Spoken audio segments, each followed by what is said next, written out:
Coming up on the Elon Phoenix Weekly.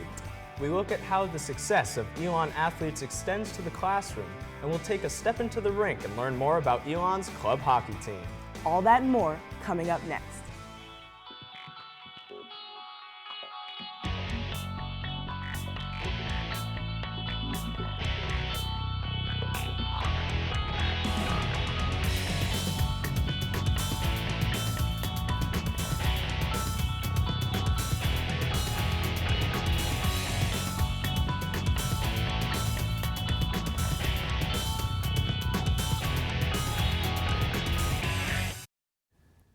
Hello and welcome to another edition of the Elon Phoenix Weekly. I'm Alex Rose. And I'm Zora Stevenson. Thanks for joining us on your ESPN2 local sports break.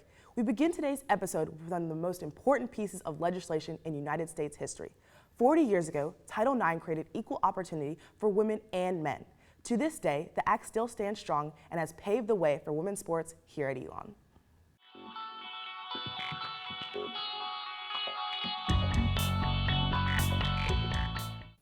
2012 marks the 40th anniversary of Title IX, which ushered in a new age for women's athletics in the United States and allowed for females the equal right to compete and succeed in sport as their male counterparts. Title IX is a real important piece of legislation that has really changed sports, not just collegiate athletics, but sports. And quite honestly, I grew up, I guess, through the transition of Title IX, really kind of unaware of what it was all about. And professionally, you become more aware, and you look at the storied tradition of women in sport, and you realize that opportunities really weren't what they were for the men. Title IX has changed the face of women's athletics tremendously. Title IX is just about opportunity, and there's so much power in opportunity. You wonder whether it was just a change in society, a change in activities of women, and as they become more accepted in other areas, including the arena of sports, it just kind of took too long to evolve. When I graduated from college, there were no opportunities here in the States to play professional basketball. But now you have the WNBA, you have women's professional soccer, women's professional football. So Title IX has just opened up a door of opportunities for women to display their talents and gifts. Elon University has had a long upstanding history of supporting gender equality, being a coeducational school since it was established in 1889. This goes for the school's support of female athletics, as former President Dr. Earl Danley worked to establish women's sports before Title IX even existed. We had a lady teaching physical education, and she had some authority and responsibility and oversight of the intramural programs for women. They had a team of women who would play a team of women in basketball. And then she began to talk with a similar person over at UNCG and at Peace College in Raleigh and at Meredith College. And there were intramural basketball girls at each of these places. And they thought, wouldn't it be fun to let the team from Meredith come over and play Elon, or Elon go over and play Peace, or over at UNCG. And so we began to have some inter-institutional games. And then interest began to pick up a bit. So I employed a high school PE teacher from over in Guilford County, a lady by the name of Kay Yao. With the legendary Yao now on campus, Elon started to proudly build up its women's athletic program alongside Title IX. The basketball team was underway.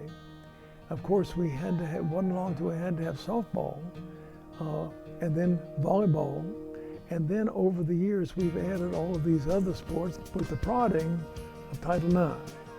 We've been very respectful of Title IX, and I believe that we have complied with it completely from day one.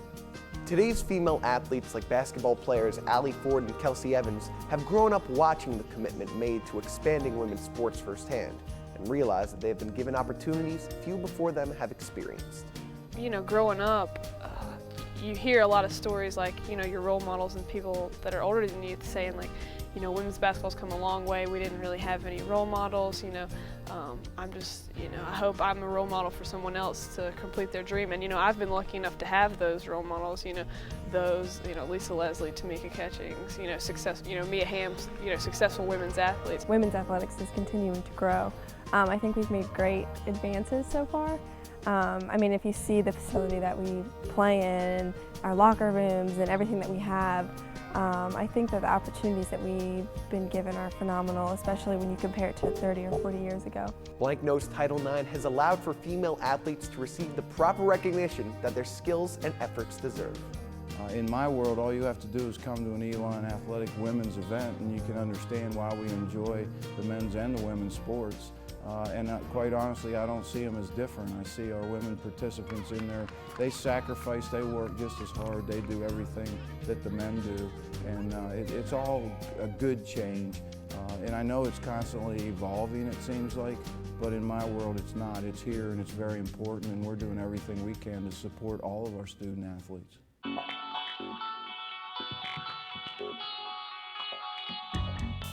Thanks to Title IX, Elon's 9 women's varsity programs continue to thrive and grow. Elon student athletes have a drive and motivation that adds to the success of the athletic programs. However, the court or field is not the only place they work hard. From men's basketball to women's golf, Phoenix athletic programs continue to gain recognition for their hard work in the classroom. The Elon University Athletics Department has always strived for excellence both on and off the field. Not only have they instilled an emphasis in academics, but it pays off year after year as students continue to work hard and succeed in the classroom. This past spring, Elon Athletics received academic awards throughout the department. Over 170 student athletes were named to the Southern Conference Honor Roll, and 26 of them made it to the spring academic all-conference team. The students and the athletic department work well together with the common goal of succeeding academically. We set a goal as an athletic department to have a 3.0 GPA across the board. And boy, that's a lofty goal. And it's not something that many athletic programs throughout the country have been able to obtain. It's a culture of success. It's the way it is. When you're a student athlete here at Elon, you understand you are a student first and then an athlete. You may miss part of practice because you need to meet with the professor. You may miss part of practice just because you have a lab that goes till late in the afternoon. Our players understand that when they choose Elon. We're pursuing education while we compete for championships, and it's always in that order. Our student athletes are here for that reason. Elon University wants to develop world leaders, wants to educate first, and that's what we're trying to do in the athletic department as well. While the athletics department plays a big role in the academic success of their student athletes, it's a collaborative effort. They have high praise for the faculty, support staff, and everything they do for Elon students. The faculty here at Elon are tremendous, and they understand all the challenges of students, not just student athletes, but students that have other things that they do outside the classroom. And they're very cooperative because they're trying to develop the holistic student, if you will. I don't think anybody does it better than Elon University's faculty. The spring awards also included recognition of men's basketball, women's cross country, women's golf, men's soccer, and volleyball for their APR score, which assesses the academic performance of athletic programs by semester. These students succeed because they know how important it is to take advantage of these learning opportunities. Really, our biggest message is about taking advantage of the opportunity that you have to get a great education. You get taught by professionals in their fields, and we talk to our players quite a bit about the opportunity that they have to go to school here. What we've had success with as we recruit student athletes to Elon is kids that want to be successful not only on the basketball court, but also successful in the classroom. And we feel like it goes hand in hand. I want to focus my attention on academics as well, because that's going to propel me into my life. So I need to make sure that I'm getting the right grades and taking the right classes, trying to do the right internships out of golf so that I can try to get a job when I get out. It's not easy being a Division I athlete because of the time commitment. One of the biggest challenges is balancing academics and athletics, but students here at Elon do a great job with that. We find that our players, particularly in season, manage their time very well. They understand that the valuable time that they have in between classes they need to take advantage of, and the little bit of time in the evening they need to take advantage of. So to me, time management by our players is a recipe for success in the classroom. All sports teams train and work hard in order to win.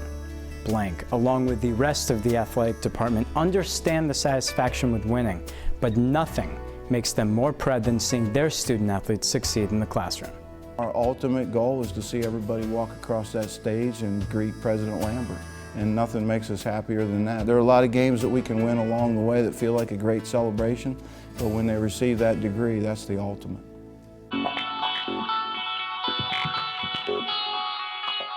Earlier this month, Matt Wesco of the men's soccer team continued the athletic department's academic success as he was named to the Capital One Academic All-District 3 first team. Wesco made this the 4th consecutive year where a Phoenix men's soccer player earned the achievement. The Elon football program dates back over 100 years. In 1930, the team won their first conference title with a 6-3 record. In this week's history, we honor the team's captain, Pete Williams.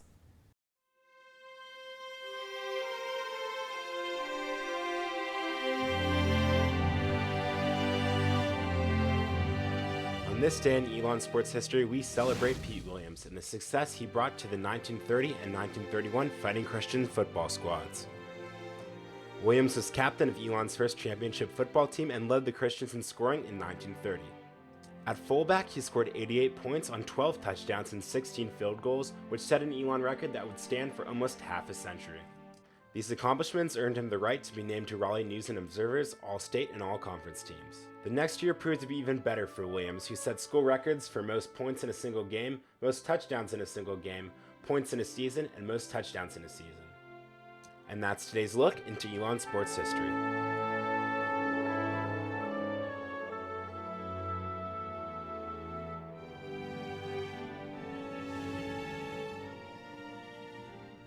"81 years after Williams' final game, his name still remains throughout the Elon football record books. And that brings us to today's trivia question.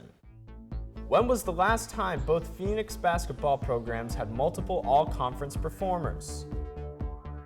The answer to that coming up later in the show. We're going to take a quick commercial break, but stay tuned because when we come back, we get an inside look at the Phoenix volleyball playbook, as well as one of Elon's up-and-coming sports teams, men's club hockey. What is living the maroon life? It's more than just the hustle and the sweat.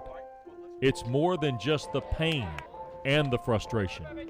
It's more than just the triumph and the glory. The maroon life is you. Yes, you. You, the athlete, striving to be at your best day in and day out. You, the alumni who have been in the stands supporting Elon for years.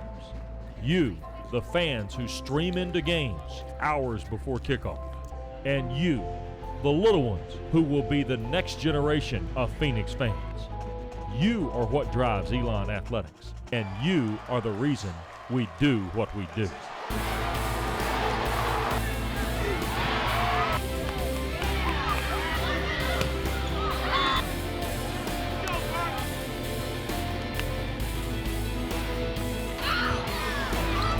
There is so much history and tradition behind our maroon.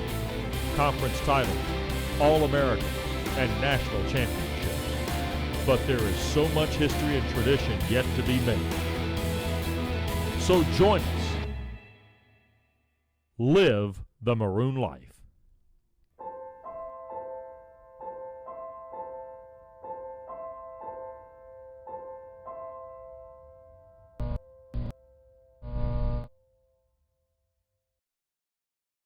The Elon Phoenix Weekly is made possible by the students of the School of Communication in association with the dedicated coaches, athletes, and staff of Elon Athletics. Allie Deach and Anna Nixick are two of the leaders of this year's Phoenix volleyball team. Deach is a senior, while Nixick is just a freshman. But the two of them know the playbook like the back of their hand, and they gave us a sneak peek at how the Phoenix offense and defenses are set up. In this edition of Chalk Talk, freshman center Anna Nixick and senior libero Allie Deach help give us some insights on the inner workings of the Phoenix volleyball team's offense and defense. Let's start with the offensive attack. As setter, Nixick is the quarterback of the offense, and it is her job to make play calls before and during points. I'm going to give them a call right off a serve receive, and I'll tell them you're going to hit this right now and this on free. During the play, if they're caught in, because it gets really jumbled at points, like if the outside's all the way pulled in, they're not going to be able to get out there for the 4. So they'll be talking to me and calling it 2. So I listen to them and I see where they are and I try and set whatever they call. If someone's passing and they also are hitting, which the outsides do, or sometimes our right side will, you have to make sure that the ball will be high enough or you're giving them a set that they can obviously hit. And same with middles, if they're running from all the way on one side of the court, you probably won't set them a slide because it's just a lot to get there and stuff, and you want to keep the ball as low as possible to where we can beat the block on the other side. I'm really just trying to get isolations, like where there's one blocker or no blockers, and yeah, go from there. Here you can see the pre-serve play call, as Nixick reads an opening to exploit and calls for a slide attack. Outside hitter Chanel Smith bumps the serve to Nixick, who's already in position at the center of the court. As Nixick prepares to hit, middle blocker Chris Harris makes her move to the outside. Nixick places her set just inside the antenna so that the opponent's middle blocker is taken out of the play, and Harris has the opening she needs down the line for the kill. Now let's take a look at the defensive side of the game with libero Ali Deach. So there's a couple different defensive schemes that you can play with regard to how the back row sets up behind the block and where the block is supposed to set up with regard to the hitter and the angle of approach of the hitter and whatnot. There's different assignments based on the defensive scheme that you're playing, so a blocker might be responsible for 2 different hitters, and if she can't get there or whatnot, I have to jump into that seam, stuff like that. There's a lot of communication that goes on if, my right side blocker is supposed to be lining up right on that outside hitter's hitting shoulder, and she leaves me too much space in the wedge to dig, or she leaves too much line to dig, and it's so different because if a set is too far inside, she has to adjust that block and she has to move around with that hitter. There's a lot of reading that goes on, so it's not necessarily that you have to go to a specific spot. With each defensive scheme, there's an area that you're responsible for digging, or a particular spot that you're supposed to read into. Reaction time is key on defense, as you can see from the shift made when the opposing setter makes her pass. Outside hitter Chanel Smith and middle blocker Celia Eddy go up for the block, while Ali Deach guards the line and the remaining players set up to defend an angled attack. The blockers continue their impressive season and finish off the point before the backs have to get involved.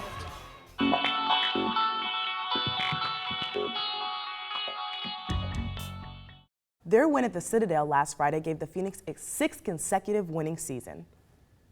Allie Ford is one of the most accomplished players in Elon women's basketball history. As Ford's senior season rapidly approaches, she looks back at her first 3 years in maroon and gold and wonders what she hopes her legacy is after her playing career is over.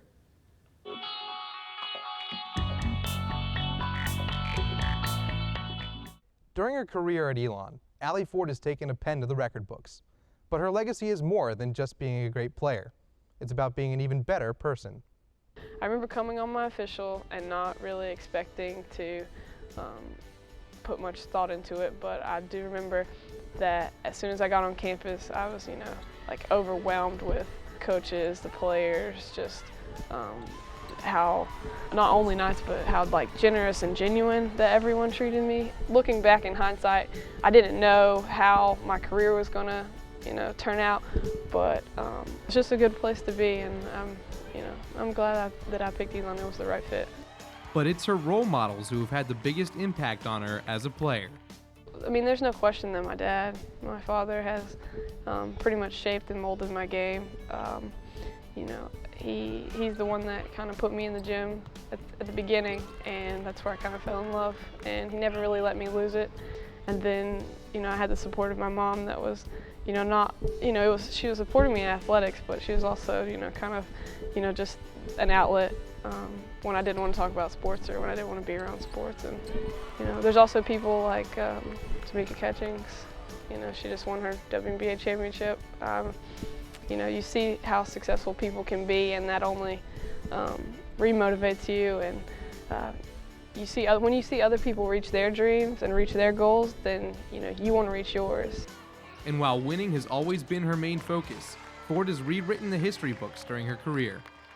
Records weren't really a focus point, and I guess the first time I ever realized it was, I guess after sophomore year when I hit 1,000. But I guess when I hit that, it kind of was like, whoa, like at the rate that I'm going, I can see, you know, things to come or things that are gonna happen. But I feel like, and I've always said this, if you do what you're supposed to do, then you can't help but, you know, break records and be successful. And being in the record books is something that will stick with her forever. It's awesome to be in the record books here at Elon, just because it's something that nobody can take away from you. You know, your name's down there and it's there forever. You know, it might not be a #1 forever, but you know, it's there. And you know, I think that each time someone sets the bar a little higher, it, you know, creates a platform for someone else to succeed. And that's all you can do, not only with basketball, but with any aspect. You know, you want to outdo the person that was before you and set the bar a little higher, and then hopefully someone someday can outdo you. For as great a player as Ford is, she doesn't want her legacy to be bound to just her play on the court. I don't want to be remembered by the numerical statistics. I don't want to be remembered by the records that I set. Obviously, I'll be remembered as a good player, and I want to be that person that when people look back and think about me, I feel like I want them to, you know, think about how hard of a worker I was, or, you know, how I wasn't going to quit, or that I was constantly, you know, trying to, you know, get better or make the team better and win and compete. And people aren't always going to remember what you did for them, but or what you said, but everybody you've met and everybody you're going to meet is going to remember how you made them feel. So, you know, I want that to be a positive thing.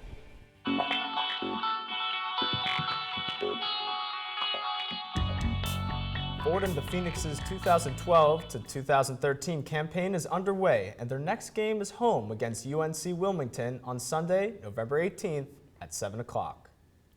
We're going to take another break. On the other side, we'll find out more about Elon's club hockey team. But before we go, take a look at how Phoenix programs fared in their respective conference tournaments.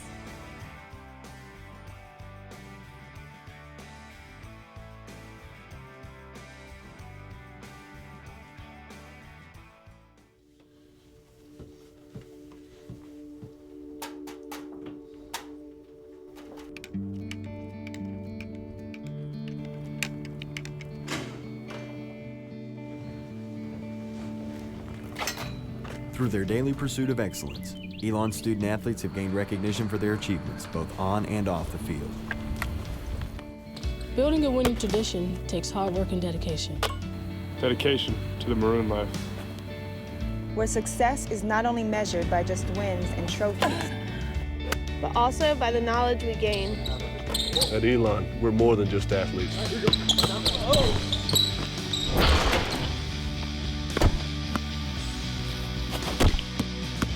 We're student athletes.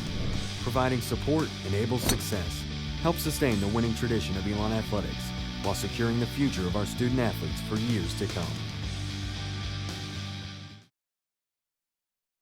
Welcome back to the Elon Phoenix Weekly on your ESPN2 local sports break. Earlier in the show, we asked, when was the last time both Phoenix basketball programs had multiple all-conference performers? The answer? The 1991 to 1992 season, when the men's team had Cornelius Muller and Pat Caesar, and the women's team had Laura Case and Janice Seiler. The varsity programs here at Elon are widely recognized across campus and the Elon community. Their commitment to the sport is immeasurable, but so is the dedication that club sports athletes show as well, including the men's club hockey team. Club sports are a way for athletes to extend their playing careers, if only for 4 more years. The Elon men's club ice hockey team is only in its 3rd year, but it is already a perfect example of why having a passion for and a dedication to your sport can reap so many rewards. Despite success, club sports tend to receive little recognition. They survive mostly through donations and fundraising. The question becomes, what drives these men to continue playing at a club level for a few more years at the cost of their wallets, time, and hard work? We just love the sport. So many of us have played for basically our entire lives, and it's a hard thing to give up when you love it that much. There's something about the sport of hockey and it being a lifelong sport where you start when you're a little kid and it's in your family. All your buddies kind of play it, and there's just something about the team feel, going out, with 18 to 20 guys and just going to play hockey. I know people say they play sports ever since they were young and then brought up with it, but hockey is really the only sport where you're a 10 or 8-year-old kid traveling 2 hours at 6 in the morning to go play on a freezing sheet of ice. So if you love the sport, and you do what you love, people spend money on what they love, and for us it's hockey. And I couldn't have been luckier to found this down in Elon. When you're actually on the ice and competing in the middle of the game and you have fans all around the boards, cheering and screaming, and you score a goal, there's just as much pleasure and reward in those situations as there would be for players playing at a higher level. The very first ice hockey game we ever played was against University of North Carolina, Charlotte. We had only played roller hockey before that, and this team was a D3 club team. We played them, we were down 5 goals. Our captains came in, talked to the team and kind of riled us up and said, guys, we know how to play ice hockey, this is our sport, let's go out there and show them something. And we turned that game around and we won in overtime, 6-5. So that was just kind of the start of things. That propelled us to realize that, we can play at this level. It's been 3 years since that game. Elon had a successful club roller hockey team that went to national championships. But in 2009, club founder TJ O'Malley decided that wasn't enough, and the men's ice hockey team was born. After some time spent in men's league and the Division III Blue Ridge Hockey Conference, the team is playing its preliminary year in the Atlantic Coast Collegiate Hockey League. The ACCHL is comprised of club teams at schools of great notoriety such as Georgetown, Duke, and the University of North Carolina, so having Elon be a part of that can only help the school, the players believe. A lot of people know about Elon, and I think a lot more people are starting to know about Elon. It's really up and coming, and I think this was just another opportunity for us to jump into competition with these schools and show that we have the same abilities across the board. In comparison to those schools, we're not as well known. I think we're an up and coming school, and for our hockey program, that means that hopefully we'll get more kids from up north and the Minnesota area that play hockey. They see that we're in the ACCHL now, and that's a big deal. We need to establish the program, show that we're getting some success, and once others start seeing that, Elon's hockey program will make a name for itself. Before this season, the team had never had a coach. This year, they have 2. Getting qualified and experienced coaches it can be somewhat difficult in North Carolina. So I just decided to step up to the plate and give back. It's nice having someone you can look to in a time when you need strategy or inspiration. They can kind of fill in those roles where a student alone can't. Having a coach has provided a confidence that this team can do more than compete in the ACCHL. I think it would be nice to be coming in, second year ever playing any college hockey and winning that league. That would be our main goal, and I think we can do it if we can bring everybody together. While the short-term goal of this team may be to succeed in the ACCHL, this club has high hopes for the future of ice hockey at Elon.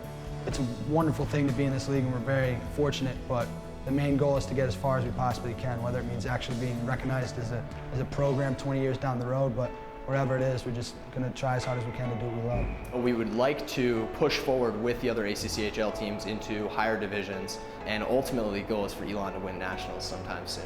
Having something that I'm proud of, that I was here from the first game and could say, go to the hockey house that we have and see the people and talk about the experience that we've had, and hopefully get to see them keep on going through the levels that we had, and just to leave something behind that you could be proud of, that you could bring your kids back to Elon and say, this is what I started with my best group of friends. And while most of their hockey careers will end upon graduation, their passion for the game is something they hope to one day pass on. I want to, when I have kids, at least keep coaching them. I'm really hoping that it's a part of my family. I want to teach my kids how to play hockey. I want to play with them. I played growing up with my dad a lot, and that was a big experience. And I'd love to share that with my kids in the future.